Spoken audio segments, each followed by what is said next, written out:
ایک دفعہ کا ذکر ہے کہ ایک چھوٹے سے گاؤں کے ایک ہلچل سے بڑے بازار میں حسن نام کا ایک قالین بنانے والا رہتا تھا۔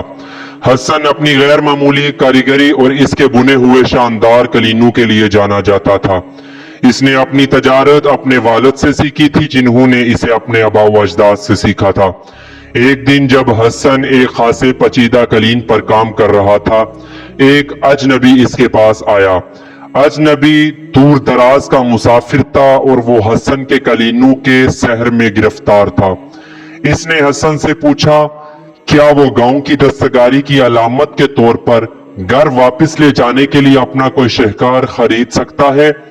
حسن ایک دیندار مسلمان تھا، نہ صرف ایک قالین بیچنے کا بلکہ اپنے عقیدے کے بارے میں ایک قیمتی سبق بانٹنے کا موقع ڈھونڈتا رہتا تھا۔ اس نے جواب دیا، مجھے آپ کو قالین بیچنے کا اعزاز حاصل ہوگا، لیکن میری ایک خاص روایت ہے۔ میں قالین بیچنے سے پہلے میں اپنے گاہکوں کو ساتھ بیٹھنے، کھانا بانٹنے اور اپنی زندگی کے بارے میں بات کرنے کی دعوت دیتا ہوں۔ مسافر نے اس کی بات سے اتفاق کیا اور انہوں نے گھنٹوں ایک ساتھ گزارے، کہانیاں اور ہنسی بانٹتے رہے۔ اپنی گفتگو کے دوران حسن نے رحم دلی، ہمدردی اور خیرات کے اصولوں کے بارے میں بتایا جو اسلام نے سکھایا ہے۔ مسافر حسن کی باتوں اور اس کی مہمان نوازی سے بہت متاثر ہوا۔ جب روانگی کا وقت آیا تو مسافر نے قالین کی فراخ دلی سے قیمت ادا کرنے پر اصرار کیا، لیکن حسن نے مناسب رقم سے زیادہ لینے سے انکار کر دیا۔ اس کی بجائے اس نے کہا، اسلام میں ہم منصفانہ تجارت کی اہمیت اور دوسروں کے ساتھ حسن سلوک پر یقین رکھتے ہیں۔ یہ قالین آپ کو تحفے کے طور پر پیش کرنے میں میری خوشی ہوگی، جو ہماری نئی پائے جانے والی دوستی اور ان اقتدار کی علامت ہے جن کا ہم اشتراک کرتے ہیں۔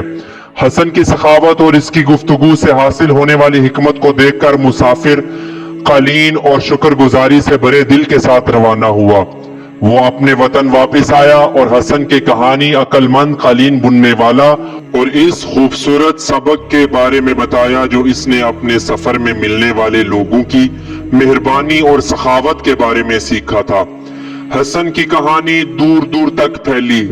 اس کی کہانی ایک یاد دہانی کا کام کرتی ہے کہ اسلامی تعلیمات نہ صرف دستکاری کی اہمیت پر زور دیتی ہے بلکہ مہمان نوازی، مہربانی اور دوسروں کے ساتھ بامانی روابط کی طاقت پر بھی زور دیتی ہے۔ یہ نسلوں کے لیے سنائی جانے والی کہانی بن گئی جس میں ایک شخص کے اعمال اور ایمان کی دنیا پر گہرے اثرات کی عکاسی ہوتی ہے۔